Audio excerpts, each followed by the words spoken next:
여러분, 혹시 매일 아침 새벽같이 일어나서 열심히 걷고 계신가요? 30년 동안 새벽 5시에 일어나 1시간씩 걷기를 실천하셨던 70세 박영수 씨의 이야기부터 들려드리겠습니다. 박영수 씨는 건강을 위해 누구보다 성실하게 새벽 걷기를 해오셨는데요. 최근 들어 이상한 증상들이 나타나기 시작했습니다. 아침에 일어나면 머리가 띵하고 무겁고, 걷다가 갑자기 어지러움이 찾아오고, 밤에는 잠을 제대로 이루지 못하는 날들이 점점 많아졌죠. 걱정이 되어서 인근의 세본병원 신경과를 찾아가 MRI를 포함한 각종 검사를 받았지만 특별한 이상 소견은 나오지 않았습니다. 담당 의사 선생님도 고개를 갸우뚱했죠. 그런데 신경과 전문의인 김현우 과장이 박영수 씨에게 딱 한 가지를 물어봤습니다. 몇 시에 걷기 운동을 하시냐고요? 새벽 5시요? 라고 대답하자 김현우 과장은 바로 알아챘습니다. 문제는 걷기 자체가 아니라 걷는 시간이었던 겁니다. 오늘 이 영상에서는 의학적으로 증명된 걷기 운동의 효과를 최대로 끌어올리는 시간대와 방법을 낱낱이 파헤쳐 드리겠습니다. 여러분이 지금까지 알고 있던 걷기 상식이 완전히 뒤집힐 수도 있으니까 끝까지 집중해서 들어주시기 바랍니다. 이 영상 하나면 여러분의 걷기가 진짜 약이 될 수 있습니다. 우선 우리 몸의 시간표부터 이해해야 합니다. 우리 몸은 24시간 내내 똑같은 상태가 아닙니다. 체온, 혈압, 심박수, 심지어 뇌를 청소하는 시스템까지 모두 시간대에 따라 달라집니다. 이걸 의학 용어로 일주기 리듬 또는 생체 시계라고 부르는데요. 쉽게 말하면 우리 몸속에 보이지 않는 시계가 돌아가면서 각 장기와 시스템이 언제 활발하게 움직이고 언제 쉬어야 하는지를 조절한다는 겁니다. 예를 들어 체온은 새벽 4시에서 5시 사이에 가장 낮고 오후 4시에서 6시 사이에 가장 높아집니다. 혈압도 마찬가지로 새벽 시간대에는 상대적으로 낮다가 아침에 깨어나면서 급격하게 올라가기 시작하죠. 그리고 밤에 자는 동안에는 뇌 안에서 글림프 시스템이라는 청소 시스템이 작동합니다. 이 시스템은 낮 동안 뇌 활동으로 쌓인 노폐물을 뇌척 수액을 통해 씻어내는 역할을 하는데 보통 새벽까지 이 청소 작업이 계속됩니다. 그런데 만약 새벽에 갑자기 일어나서 운동을 시작하면 어떻게 될까요? 혈압은 아직 안정되지 않은 상태에서 급격하게 올라가고 혈관은 덜 깬 상태라 탄력이 떨어져 있고 뇌 청소도 완전히 끝나지 않은 상태에서 활동을 시작하게 되는 겁니다. 특히 고혈압이나 심혈관 질환을 가진 분들은 이 시간대에 혈압 변동성이 크기 때문에 더욱 위험할 수 있습니다. 실제로 심근경색이나 뇌졸중 같은 심각한 심혈관 사고가 가장 많이 발생하는 시간대가 바로 새벽 6시에서 9시 사이라는 연구 결과들이 많이 나와 있습니다. 아, 그럼 새벽 걷기가 무조건 나쁘다는 건가요? 라고 생각하실 수도 있는데요. 꼭 그렇지만은 않습니다. 하지만 많은 중장년층과 노년층에게는 권장하기 어렵다는 게 의학계의 일반적인 견해입니다. 특히 혈압약을 드시는 분, 당뇨가 있으신 분, 불면증이 있으신 분들은 새벽 걷기보다 훨씬 더 안전하고 효과적인 시간대가 따로 있습니다. 그럼 언제 걸어야 할까요? 정답은 오전 9시에서 11시 사이, 그리고 오후 4시에서 6시 사이입니다. 이 두 시간대를 저는 걷기의 황금 시간대라고 부릅니다. 왜 이 시간대가 좋은지 하나하나 설명해 드리겠습니다. 먼저 오전 9시에서 11시 사이를 보겠습니다. 이 시간대는 우리 몸이 완전히 깨어난 상태입니다. 기상 후 2시간에서 4시간 정도가 지나면 혈압이 안정되고 체온도 적절하게 올라가고 뇌 청소도 완료되어서 뇌가 맑은 상태가 됩니다. 자율신경계도 균형을 찾아서 교감신경과 부교감신경이 적절하게 조화를 이루죠.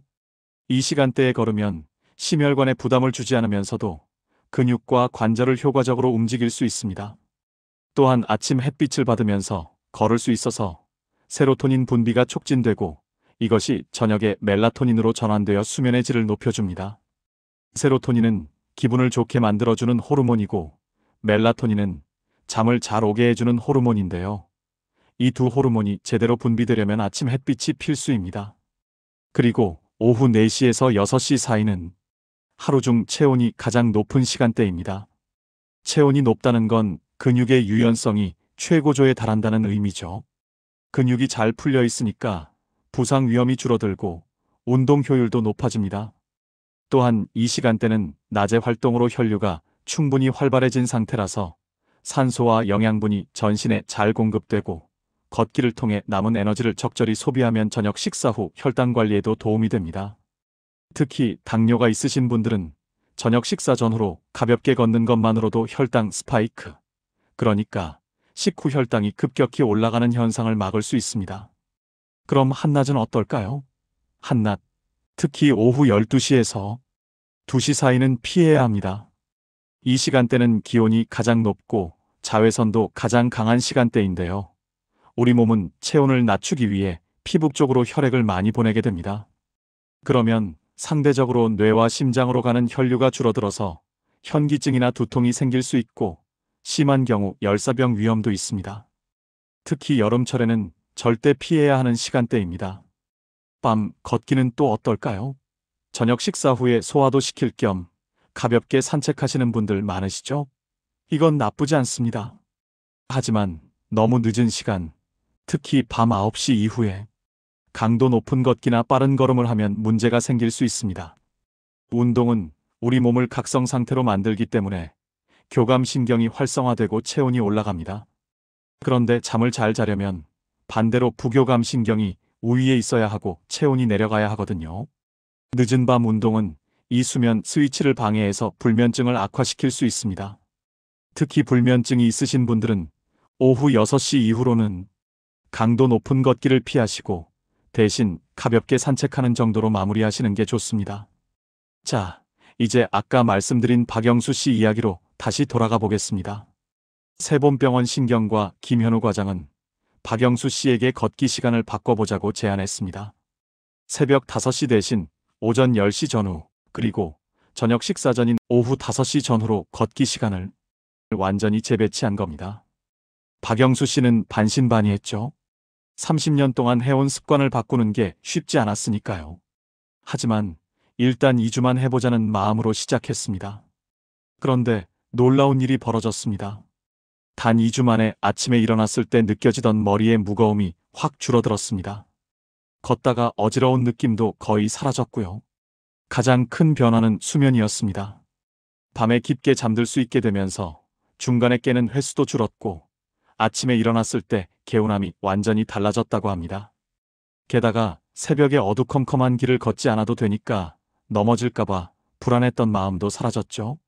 이 사례는 단순히 걷기 시간만 바꿨을 뿐인데 이렇게 극적인 변화가 생긴 겁니다. 이게 바로 생체 시계를 존중하는 걷기의 힘입니다. 또 다른 사례를 하나 더 말씀드리겠습니다. 63세 이순희 씨는 당뇨를 앓고 계셨는데요. 혈당 관리를 위해 매일 아침 공복에 1시간씩 걷기를 하셨습니다. 그런데 자꾸 걷다가 힘이 빠지고 식은땀이 나는 증상이 반복됐습니다. 희망병원 내분비내과 박지연 과장을 찾아갔더니 저혈당 증상이라는 진단을 받았습니다. 당뇨약을 드시는 상태에서 공복에 장시간 걷기를 하니까 혈당이 너무 떨어진 거죠. 박지연 과장은 이순희 씨에게 걷기 방식을 완전히 바꿔주었습니다. 아침 공복 걷기 대신 아침 식사 후 30분에서 1시간 사이에 15분에서 20분 정도 가볍게 걷고 저녁 식사 후에도 똑같이 한 번 더 걷는 방식으로 바꾼 겁니다. 한 번에 길게 걷는 게 아니라 식후에 짧게 2번 나눠서 걷는 거죠. 이렇게 바꾸고 나서 이순희 씨는 저혈당 증상이 완전히 사라졌고 식후 혈당도 훨씬 안정적으로 관리되었습니다. 당뇨 환자에게는 공복 장거리 걷기보다 식후 짧은 걷기가 훨씬 효과적이라는 걸 몸소 체험한 거죠. 이렇게 같은 걷기라도 언제, 어떻게 걷느냐에 따라 완전히 다른 결과가 나타납니다. 그래서 단순히 걷기만 하면 된다가 아니라 똑똑하게 걸어야 한다는 겁니다. 자, 그럼 이제 걷기 효과를 더욱 극대화할 수 있는 방법들을 알려드리겠습니다. 걷기 전후에 무엇을 먹느냐도 굉장히 중요합니다. 뇌 건강과 혈관 건강에 도움을 주는 4가지 음식을 소개해드리겠습니다. 첫 번째는 등푸른 생선입니다. 고등어, 연어, 삼치 같은 생선에는 오메가3 지방산이 풍부하게 들어있습니다. 오메가3는 신경세포의 염증을 낮춰주고 혈관벽의 탄력을 높여주는 역할을 합니다. 쉽게 말하면 혈관을 젊게 만들어주는 거죠. 일주일에 2번 정도, 한 번에 100g에서 120g 정도 섭취하시면 좋습니다. 구워서 드셔도 좋고 조림으로 드셔도 좋습니다. 다만 항응고제, 그러니까 피를 묽게 만드는 약을 드시는 분들은 주치의와 상의하셔야 합니다. 오메가-3도 혈액을 묽게 만드는 효과가 있어서 약과 함께 드시면 출혈 위험이 있을 수 있거든요. 두 번째는 베리류입니다. 블루베리, 딸기, 라즈베리 같은 베리에는 안토시아닌이라는 강력한 항산화 성분이 들어 있습니다. 안토시아닌은 혈관을 보호하고 운동 후에 생기는 염증을 빠르게 가라앉혀줍니다. 또 기억력과 인지 기능을 개선하는 데도 도움이 됩니다. 하루에 한 줌, 그러니까 80g에서 100g 정도가 적당합니다. 생베리가 없으면 냉동베리를 사용하셔도 영양가는 거의 비슷합니다. 다만 당뇨가 있으신 분들은 베리에도 당분이 있으니까 너무 많이 드시지 않도록 주의하셔야 합니다. 세 번째는 견과류입니다. 호두, 아몬드, 캐슈넛 같은 견과류에는 알파리놀렌산, 마그네슘, 비타민 E가 풍부합니다. 이 성분들은 신경세포를 보호하고 혈압을 조절하는 데 도움을 줍니다. 특히 호두는 뇌 건강에 특히 좋다고 알려져 있는데요. 호두의 생김새가 뇌와 비슷하다고 해서 옛날부터 뇌에 좋다고 전해져 왔지만 실제로 과학적으로도 증명이 되고 있습니다. 하루에 한 줌, 그러니까 25g에서 30g 정도를 오후 간식으로 드시면 좋습니다. 다만 견과류는 열량이 높기 때문에 너무 많이 드시면 체중 증가의 원인이 될 수 있으니 적정량을 지키는 게 중요합니다. 네 번째는 녹차 또는 보이차입니다. 녹차에는 카테킨이라는 항산화 성분과 적당한 양의 카페인이 들어 있습니다. 카페인은 각성 효과를 주지만 커피보다는 훨씬 부드럽고 카테킨은 혈관 내피 기능을 개선하는 데 도움을 줍니다. 혈관 내피라는 건 혈관 안쪽을 둘러싸고 있는 얇은 막인데요. 이 막이 건강해야 혈관이 잘 이완되고 수축되면서 혈압이 제대로 조절됩니다.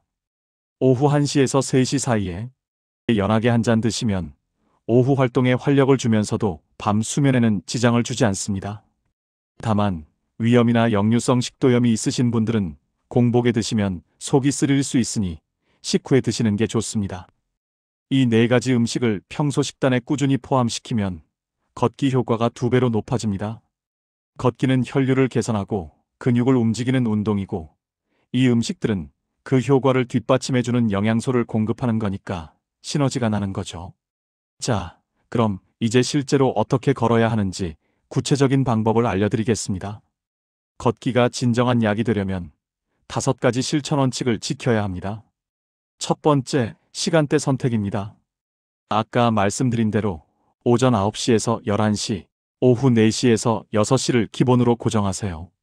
이 시간대를 지키는 것만으로도 심혈관 부담을 크게 줄일 수 있습니다. 다만 한겨울 혹한이나 한여름 폭염, 그리고 미세먼지가 심한 날에는 억지로 밖에 나가지 마시고 실내에서 걷기나 제자리 걷기 또는 실내 운동으로 대체하세요.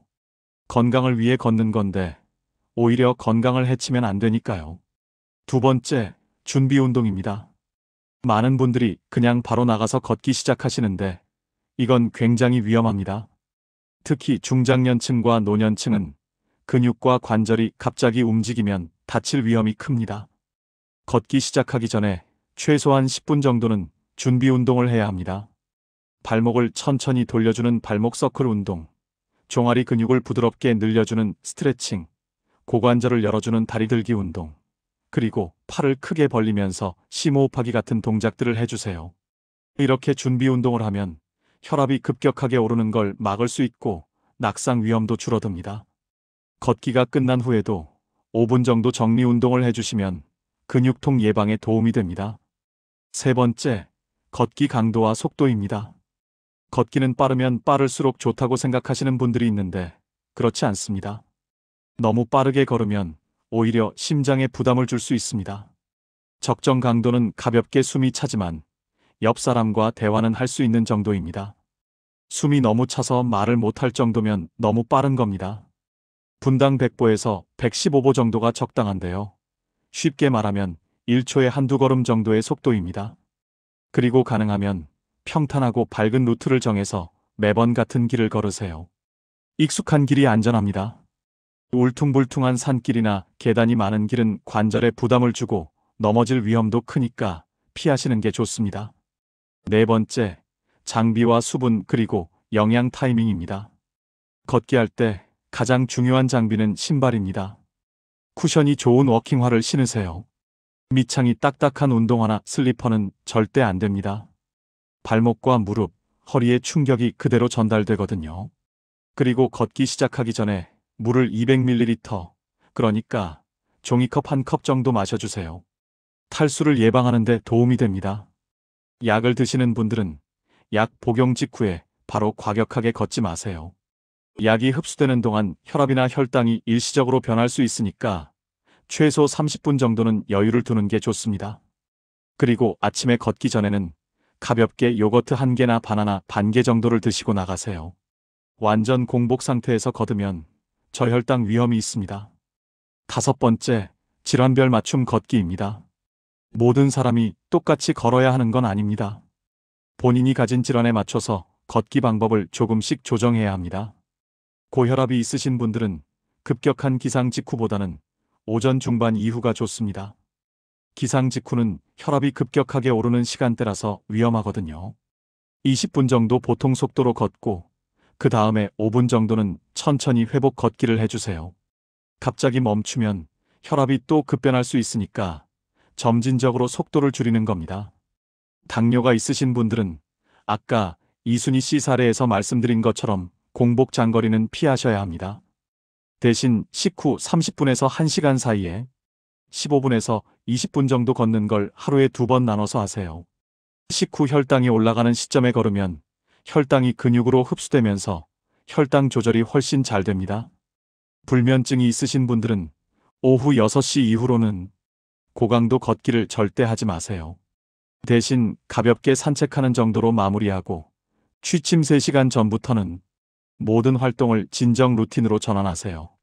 조명을 어둡게 하고 따뜻한 물로 샤워하고 스트레칭을 가볍게 하면서 몸과 마음을 수면 모드로 전환하는 겁니다. 자, 여기까지 들으시면서 어떤 분들은 이렇게 생각하실 수도 있습니다. 그래도 나는 새벽 공기가 좋아서 새벽에 걷고 싶다, 아니면 새벽에만 시간이 난다, 이런 분들도 계실 겁니다. 물론 이해합니다. 하지만 새벽 공기가 좋다는 건 사실 과학적 근거가 별로 없습니다. 오히려 새벽에는 전날 밤 동안 쌓인 오염물질이 지면 근처에 정체되어 있는 경우가 많습니다.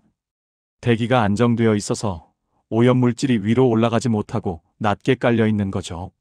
해가 뜨고 기온이 올라가면서 대기가 순환되기 시작하면 그때 공기가 좋아지는 겁니다. 그러니까 새벽 공기가 더 좋다는 건 오해입니다. 그리고 시간이 새벽에만 난다는 분들께는 이렇게 말씀드리고 싶습니다. 그 시간을 조금만 조정해 보시면 어떨까요? 새벽 5시에 일어나서 걷는 대신 새벽 6시에 일어나서 준비 운동하고 7시부터 걷기 시작하면 어떨까요? 아니면 저녁 시간을 활용하는 것도 방법입니다. 퇴근 후 저녁 식사 전 시간에 짧게라도 걷는 습관을 만드는 거죠. 중요한 건 무조건 많이 걷는 게 아니라 적절한 시간대에 안전하게 걷는 겁니다. 그럼 구체적으로 어떻게 스케줄을 짜면 좋을까요? 실제로 적용 가능한 하루 일정표를 만들어 드리겠습니다. 아침형 인간이신 분들은 이렇게 하세요. 아침 6시 30분 기상, 7시에 가벼운 아침 식사, 7시 30분에 준비 운동 10분, 7시 40분부터 8시 10분까지 30분 걷기, 8시 20분 정리 운동과 샤워. 이런 식으로 하루를 시작하면 출근 시간 전에 걷기를 완료할 수 있습니다. 그리고 저녁에는 식사 후 6시에서 6시 30분 사이에 가볍게 15분 정도 산책하면 됩니다. 직장 생활을 하시는 분들은 이렇게 할 수 있습니다. 출근길에 한 정거장 먼저 내려서 걷거나 점심시간이 아니라 오전 10시 30분쯤 짧은 휴식 시간에 회사 주변을 15분 정도 걷고 퇴근 후 집에 도착해서 5시 30분에서 6시 사이에 다시 15분에서 20분 정도 걷는 겁니다. 한 번에 길게 걷기 어려우면 이렇게 나눠서 걷는 것도 충분히 효과적입니다. 주부이시거나 은퇴 후 시간 여유가 있으신 분들은 오전 9시 30분에서 10시 30분 사이에 40분 정도 걷고 오후 4시 30분에서 5시 30분 사이에 30분 정도 걷는 걸 권합니다. 일주일에 5일 정도만 이렇게 실천하셔도 정말 큰 변화를 느끼실 겁니다. 여기서 중요한 팁 하나를 더 드리겠습니다. 걷기를 습관으로 만들려면 약 먹는 시간과 연결하세요. 예를 들어 아침 약을 8시에 드신다면 약 먹고 30분 뒤인 8시 30분을 걷기 시작 시간으로 고정하는 겁니다. 이렇게 기존 습관에 새로운 습관을 연결하면 훨씬 쉽게 습관이 자리 잡습니다. 그리고 달력이나 수첩에 걷기를 체크하세요. 오늘 걸었다 싶으면 동그라미 표시를 하는 겁니다. 이렇게 기록하면 성취감도 느끼고 동기부여도 됩니다. 자, 그럼 계절별로는 어떻게 해야 할까요? 계절에 따라서도 조금씩 조정이 필요합니다. 봄과 가을은 걷기에 가장 좋은 계절입니다. 기온도 적당하고 햇빛도 따사롭죠. 이때는 오전 9시에서 11시, 오후 4시에서 6시 원칙을 그대로 지키시면 됩니다. 다만 봄에는 황사와 미세먼지가 심한 날이 있으니까 그날은 실내 운동으로 대체하세요. 요즘은 스마트폰 앱으로 미세먼지 농도를 쉽게 확인할 수 있으니까 나가기 전에 꼭 체크하시기 바랍니다. 여름은 조심해야 합니다. 특히 7월과 8월에는 오전 시간대를 조금 당겨서 8시에서 9시 30분 사이로 조정하고 오후는 6시 이후로 미루는 게 좋습니다. 한낮은 절대 피하셔야 하고 걷기 전후로 수분 섭취를 충분히 하세요. 땀을 많이 흘리면 전해질도 함께 빠져나가니까 이온 음료를 조금 희석해서 마시는 것도 좋습니다. 그리고 챙이 넓은 모자와 가벼운 긴팔 옷으로 자외선을 차단하세요. 겨울은 또 다른 주의가 필요합니다. 기온이 영하로 떨어지는 날에는 무리해서 밖에 나가지 마시고 실내에서 제자리 걷기나 실내 운동을 하세요. 꼭 밖에서 걸어야 한다면 오전 시간을 10시 이후로 늦추고 오후 시간은 3시에서 4시 사이로 당겨서 해가 있을 때 걷는 게 안전합니다. 그리고 옷을 여러 겹겨 입되 걷기 시작하면 체온이 올라가니까 너무 두껍게 입지는 마세요. 땀을 흘리면 오히려 체온이 급격하게 떨어질 수 있습니다. 장갑과 목도리로 말단 부위를 따뜻하게 하는 게 중요합니다. 이제 마지막으로 가장 중요한 이야기를 하겠습니다. 지금까지 제가 말씀드린 모든 내용들, 걷기 시간대, 음식, 준비 운동, 강도 조절, 이 모든 게 결국 한 가지를 위한 겁니다. 바로 여러분이 건강하게 오래 걸을 수 있도록 만드는 것입니다. 일주일 동안 열심히 걷다가 다치거나 아파서 한 달을 쉬는 것보다 천천히 꾸준히 1년, 2년, 10년을 걷는 게 훨씬 중요합니다. 실제로 장수 연구를 보면 공통점이 있습니다. 100세까지 건강하게 사시는 분들의 대부분이 격렬한 운동을 한 게 아니라 평생 꾸준히 걷는 습관을 유지했다는 겁니다. 이탈리아의 장수 마을, 일본의 오키나와, 그리스의 이카리아 섬, 이런 곳에 사는 장수인들의 공통 습관이 바로 매일 걷기입니다. 그것도 억지로 운동하듯이 걷는 게 아니라 일상생활 속에서 자연스럽게 걷는 거죠. 장을 보러 시장에 걷고, 이웃집에 놀러 걷고, 텃밭에 걷고, 이렇게 자연스럽게 걷기가 생활화되어 있습니다. 우리도 그렇게 할 수 있습니다. 걷기를 특별한 운동이 아니라 일상으로 만드는 겁니다. 가까운 거리는 차 대신 걸어가고, 엘리베이터 대신 계단을 이용하고, 전화 통화를 할 때 자리에 앉아 있지 말고 걸어다니면서 하는 겁니다. 이렇게 생활 속에서 걷기를 늘리는 것만으로도 하루 활동량이 크게 증가합니다. 자, 이제 정리를 해보겠습니다. 오늘 이 영상에서 가장 중요한 핵심만 다시 한번 말씀드리겠습니다. 첫째, 걷기는 언제 걷느냐가 가장 중요합니다. 오전 9시에서 11시, 오후 4시에서 6시가 황금 시간대입니다. 이 시간대는 우리 몸의 생체 시계가 가장 안정적이고 준비된 상태입니다. 둘째, 새벽 걷기는 중장년층과 노년층에게 권장하지 않습니다. 혈압 변동성이 크고 뇌 청소가 끝나지 않은 상태에서 활동하면 오히려 위험할 수 있습니다. 셋째, 한낮의 뜨거운 시간과 늦은 밤, 고강도 걷기도 피해야 합니다. 체온 조절 부담과 수면, 방해가 생깁니다. 넷째, 걷기 전후 음식이 중요합니다. 등푸른 생선, 베리류, 견과류, 녹차를 꾸준히 섭취하세요. 다섯째, 준비 운동은 필수입니다. 최소 10분의 준비 운동으로 부상을 예방하세요. 여섯째, 본인의 질환에 맞춰 걷기를 조정하세요.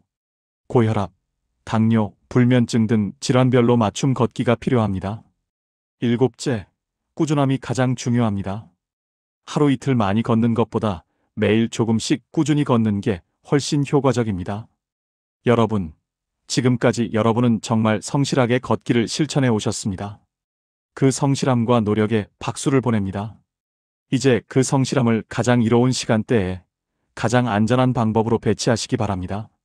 오늘 밤 달력을 펼쳐서 내일부터 실천할 걷기 시간표를 적어보세요.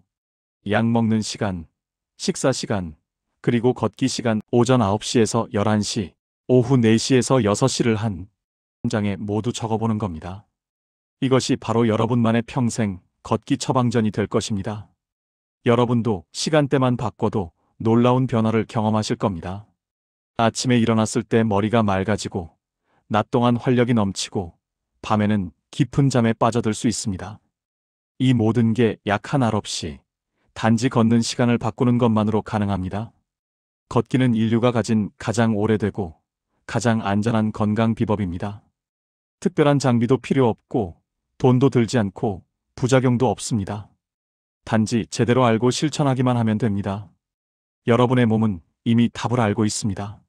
생체 시계가 알려주는 최적의 시간에 걸으면 몸이 반응합니다. 그 반응을 느껴보세요. 마지막으로 한 가지만 더 말씀드리겠습니다. 완벽하게 하려고 하지 마세요.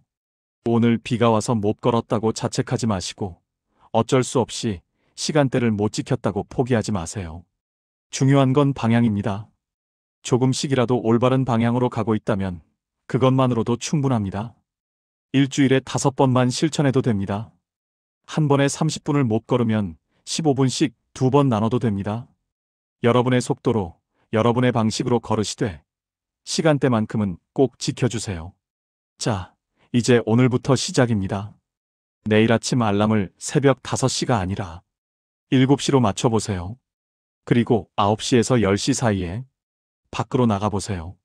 준비 운동 10분, 걷기 20분에서 30분, 정리 운동 5분이면 충분합니다. 그렇게 2주만 해보세요. 여러분의 몸이 달라지는 걸 느끼실 겁니다. 건강은 거창한 것에 있지 않습니다. 매일의 작은 선택이 쌓여서 만들어지는 겁니다. 오늘 여러분이 이 영상을 끝까지 보신 것도 그런 작은 선택 중 하나입니다. 이제 실천만 남았습니다. 여러분은 할 수 있습니다. 이미 그 성실함을 증명하셨으니까요. 이제 그 성실함을 올바른 곳에 쏟으시기 바랍니다. 여러분의 건강한 걷기를 응원합니다. 오늘도 좋은 하루 보내시고 내일부터는 새로운 시간대에 걸어보세요. 여러분의 몸이 고맙다고 말할 겁니다. 감사합니다.